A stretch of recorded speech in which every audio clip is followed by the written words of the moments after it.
Você não sabe mais o que fazer diante de tantos problemas da vida, não é? Agora, o que fazer para sair dessa situação? O mais garantido é aprender com os erros e acertos de homens e mulheres que viveram muito antes de nós. A Bíblia registra os eventos do passado justamente para nos ensinar sobre o presente. Então, por apenas R$ 59,90 por mês, você pode acessar a Bíblia Comentada com Rodrigo Silva, onde eu estudo a Bíblia semanalmente com quase 7.000 alunos. E, de quebra, você ajuda na construção do Museu de Arqueologia Bíblica do UNASP. Então, quer saber mais? Acesse o link.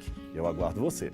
Que eu começo a perguntar, além das idiotices que eu pergunto, a gente chegou no lugar de tentar falar sobre a própria Bíblia, né? E ele foi num caminho que eu achei muito interessante, que é trazer as alegorias para o mundo real. E ele confessa, né, segundo o entendimento dele, que aquela coisa do mar abrir no meio, na verdade, você pode encarar como, tecnicamente, o mar abrir no meio, porque, se eu não me engano, teve alguma questão ali na praia, na época... A época o mar baixava. Baixava, tá? Esse foi o momento que baixou o mar e tal. Mas tem um lado religioso que é, pô, justo naquele momento que esse povo estava precisando atravessar esse caminho, é o momento de deixar. Então, o milagre está inserido nessa... O que não deixa de ser um milagre. Exatamente. Se a coincidência aconteceu, conjunção né? de fatores e tal. E a gente está vivendo um momento que, assim, a Bíblia foi escrita há muito tempo atrás e cada religião, ela pega essa interpretação e joga de um jeito. Qual que seriam as religiões, você que estuda, assim, que você fala assim, Maurício, eu acho que esse tanto de interpretação acaba atrapalhando ou ajudando. Tem alguma religião que você diria que, assim, cara, é mais fidedigna com aquilo que está sendo dito? Não, é lógico que... Eu vou responder em 3 níveis aqui. Em primeiro lugar, é lógico que eu sou adventista do 7º dia. Tá. Mas a minha formação acadêmica, ela é plural. Porque eu estudei na USP, que é público, Sim. Tem nada de religião ali. Fiz curso na Universidade Hebraica, que é de judeus. Fiz curso na Universidade Andrews, que é da Igreja Adventista. Fiz curso na Universidade Católica, meu primeiro doutorado foi na Universidade Católica. Eu era o único não adventista ali junto com os jesuítas. Então eu tenho eu sou um queijo feito de várias vacas, sabe? Sim. Então, eu dialogo bem, graças a Deus, com pessoas de vários pontos diferentes. E sempre eu gosto de repetir uma frase, ela é atribuída a Santo Agostinho, mas a gente não tem certeza se foi Santo Agostinho, mas ela não deixa de ser verdadeira, que diz assim, no essencial, unidade, no não essencial, diversidade, em tudo, caridade. Tá ok, no essencial, unidade. No não essencial, diversidade, em tudo, caridade. Tem coisas aqui que não tá no bojo da gente discutir. Desculpa, tem coisa aqui que não pode ter sua opinião ou a minha. Se tiver uma discordância, um dos dois tem que sair daqui. Por exemplo, não tá na discussão aqui apoiar racismo. Isso é hediondo. Nisso a gente tem que ser unido. Se você apoiasse racismo, unidade. Se você apoiasse racismo, desculpa, no seu podcast eu não viria. Entendi. Isso aqui é unidade. Tem pontos que são diversidade. Você entendeu? De repente... Opiniões diferentes. Opinião diferente. Sou Botafogo, você é Vasco. Exatamente. Beleza e tal, blá, blá. E agora em tudo, caridade. Eu consegui, você Botafogo e eu Vasco, eu vi que tomar achei que você e saí discordando. Tu falou a essência do que eu acredito que é a vida. Você entendeu? Cara. Isso é a vida. Maravilha, entendi. Então, com isso colocado, eu sempre caminhei nesses lugares aí e não vou falar em 100%, porque sempre tem pessoas que não sabem dialogar, mas em 90% ou mais da minha experiência nesses ambientes não adventistas que eu transitei e transito ainda, eu me sinto muito bem respeitado. E graças a Deus, olha, poxa, eu cheguei aqui, não estou fazendo política correta não, mas o pessoal me tratou com carinho quando cheguei com isso aqui. Você é muito querido. Rodrigo aqui, e tal, papapá. E graças a Deus, não teve um podcast que eu viesse até hoje que eu saísse com a porta fechada, nunca mais você volta aqui. Porque você também é um cara muito bom. Não, graças a Deus. E eu ponho isso em prática. Não sei se foi Santo Agostinho que falou essa frase, mas ela virou meu mantra. Eu queria muito ser um Santo Agostinho da vida, que você fala você não falou e todo mundo fala de você. Fala. Clarice Lispector. Colégio Maurício Meirelles, uma frase que eu não falei. Você tem que começar a pensar nisso agora pra conseguir essa carreira eu vou atrás. Ou Clarice Lispector também. Clarice Lispector. Tudo que na academia já fica muito preocupado assim, quando tem o APUD e tudo mais. Agora, vamos lá. Nesse aspecto das divergências, eu vou começar respondendo que é lógico que por ser adventista do 7º dia, eu tenho que achar a sua religião. A minha religião não por superioridade, é por questão de coerência. Sim. Você entendeu? Se eu não concordasse com a interpretação dos adventistas, eu deveria ser mormon, exatamente. Ou testemunho de Jeová, ou presbiteriano, ou espírita. Então, por coerência, eu sou adventista do 7º dia. Por coerência também com aquilo que eu creio, a igreja de Deus, o povo de Deus, a religião de Deus é maior do que a igreja adventista. Ok. Porque ela é feita dos sinceros que estão aqui dentro e dos sinceros que estão aí fora e muitos que não estão em religião nenhuma. O céu que eu creio, usando a nomenclatura cristã, ele não é o céu dos adventistas. Ele é o céu daqueles que entregarem a vida a Deus e é Deus que vai decidir quem vai para lá e quem não vai. Tá certo? Então, tem aquela questão. Eu posso ser vascaíno, como você falou, né? Ou botafoguense, mas no estádio tem lugar para as duas torcidas curtirem o time ali. Então, para mim, isso é colocado. E eu digo o seguinte, eu sou fiel àquilo que eu entendo como coerência, mas eu abro mão para chegar lá e tá lá o Batista, o Testemunho de Jeová. Então, mas o meu ponto é o seguinte, obviamente são escritos que passaram com o tempo, interpretações e foram mudando, né? Não foi escrita em português a Bíblia, né? Para ser traduzida em português, ela veio do inglês, foi traduzida do latim, a coisa foi indo. Esse tanto de interpretação não acabou atrapalhando o efeito do que a Bíblia queria propor? Sim e não. Porque hoje a gente tem muitas técnicas chamadas hermenêutica, que você estuda a exegese, o texto bíblico e tudo mais, e uma das coisas que eu faço como teólogo é a divulgação científica. Passar isso para o público, porque a Bíblia, diferente de outros livros, é um livro que ele pertence à academia e ao leigo também. Porque é um livro que vira uma tese doutoral, mas ao mesmo tempo é o livro que o camarada está agora na Praça da Sé pregando com ele na mão. Você entendeu? Você não tem isso, por exemplo, com a Eneida de Virgílio.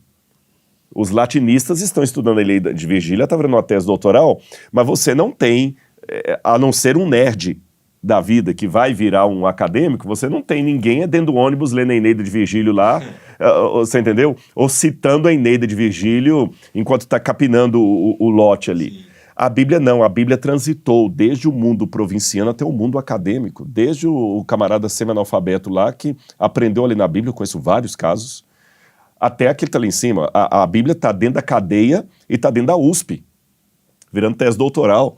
A Bíblia está, você está entendendo? Então ela é um livro sem igual nesse sentido. E por isso a gente tem que respeitar isso aí. Então é esperável que venham múltiplas interpretações. E, por exemplo, já que você perguntou do Mar Vermelho, eu vou contar provavelmente, eu não assisti a entrevista com o Padre Juarez, mas eu vou assistir, está no YouTube? Está no YouTube, está no YouTube.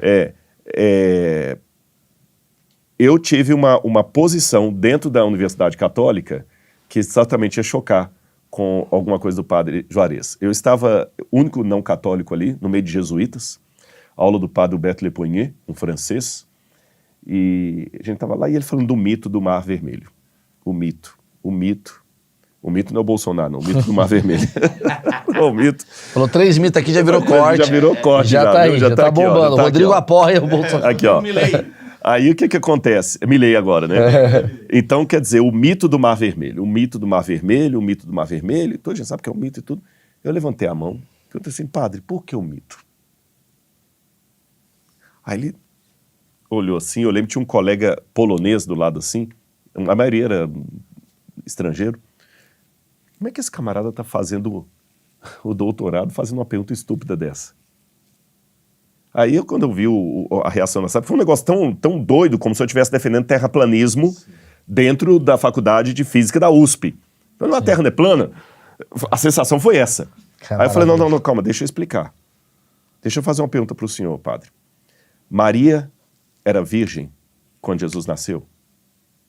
Eu fui de propósito na jugular, porque eu sei que o dogma de Maria é uma coisa muito respeitada dentro da Igreja Católica. Tanto é que eu vou participar de um vídeo, de um podcast daqui a poucos dias, dentro de uma entidade católica sobre Maria. Acho que vai ser a primeira vez que eu vou levar um não católico para falar sobre Maria. E eu creio que ela deu a luz a Jesus virgem. Mas quando eu falei assim, quero fazer outra pergunta. Jesus ressuscitou mesmo ou não? Aí o padre, na hora, ficou bravo. E o europeu, geralmente, ele é meio seco, né? Por isso que dá protestante em sala de aula. E tudo mais, você na igreja, vocês não acreditam na virgindade de Maria? E vocês não acreditam também na ressurreição de Jesus? Eu falei, não, peraí, gente, eu acredito. Eu acredito que Maria era virgem quando deu à luz a Jesus e acredito na ressurreição. Eu só estou querendo entender o critério. Por quê? Vocês dizem que o Mar Vermelho se abrir foi um mito, porque cientificamente falando é muito difícil falar que o mar se abriu, como a Bíblia menciona, e o povo atravessou ali. Só que, cientificamente falando, uma uma mulher virgem dar à luz a um bebê também é ridículo. Nenhum ginecologista vai afirmar isso. Também é ridículo dizer que um homem que morreu mesmo, não foi paralisia do sono, não. Ele morreu, depois de 3 dias morto, ele ressuscitou, comeu pão e peixe, ainda subiu para a estratosfera num corpo físico, sabe? Também é ridículo. Então, peraí, qual que é o critério? Para eu dizer, não, aquilo ali é mito porque não há nada científico e qualquer teólogo que defenda aquilo está sendo um fundamentalista, que é a alcunha que se usam para teólogos mais conservadores. Não, mas Maria realmente deu à luz a Jesus virgem. Então, assim, Padre Juarez, eu estou discordando, mas com muito respeito por você, que eu não conheço pessoalmente, tá? Eu queria entender qual o critério teológico da Igreja Católica, porque tem muitos teólogos que afirmam que é um mito o Mar Vermelho, mas afirmam que Maria virgem não é mito. E Paulo falou, se Jesus não ressuscitou, é vã nossa fé. Esquece tudo. Isso eu já tinha me escapado. Paulo disse, o apóstolo Paulo, que era um intelectual. Primeiro papa. Não, Paulo não foi papa. Não foi Paulo? Não, Paulo foi o maior teólogo do Novo Testamento. Entendi. 75% do Novo Testamento foi escrito pelo apóstolo Paulo. Tá. E o cara era o cara. Se Paulo tivesse vivo hoje, você estava entrevistando ele aqui. Você entendeu? Daí Paulo, o convite. Fica o convite. Paulo fica o convite. Entendi. Aí você está falando da coisa assim. Paulo falou, se Cristo não ressuscitou, nada aqui faz sentido. Nada faz sentido. Porque tudo é um grande milagre. Exatamente. E Bultmann, que era um teólogo não católico, Bultmann era protestante, ele desenvolveu uma ideia protestante no início do século XX, na verdade não veio com ele, você tem antes, desde o século XVIII, alguns teólogos protestantes que começaram a negar a ressurreição de Jesus. Bultmann, por exemplo, dizia que a ressurreição de Jesus foi uma grande parábola. Olha a explicação que Bultmann dava. Na verdade, Jesus morreu. E todo mundo pensou que a mensagem dele ia morrer com ele. E a ressurreição é, na verdade, a mensagem viver. Viver. Então, quando todo mundo pensou que matou Jesus, ele continuou vivo através da pregação. O fato da gente estar falando de Jesus é a ressurreição de Jesus.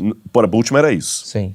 Mas quem nessa época levantou contra esses teólogos protestantes e levantou com aplauso foram os teólogos católicos.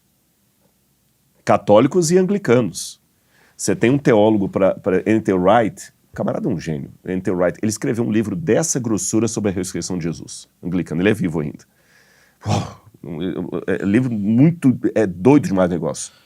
Então a Igreja Católica foi muito boa nesse sentido. Só que quando teve o Concílio Vaticano II, a Igreja tentou aproximar dessa teologia liberal protestante, e aí a Igreja começou a afirmar coisas como essa, por exemplo. Não, foi um mito.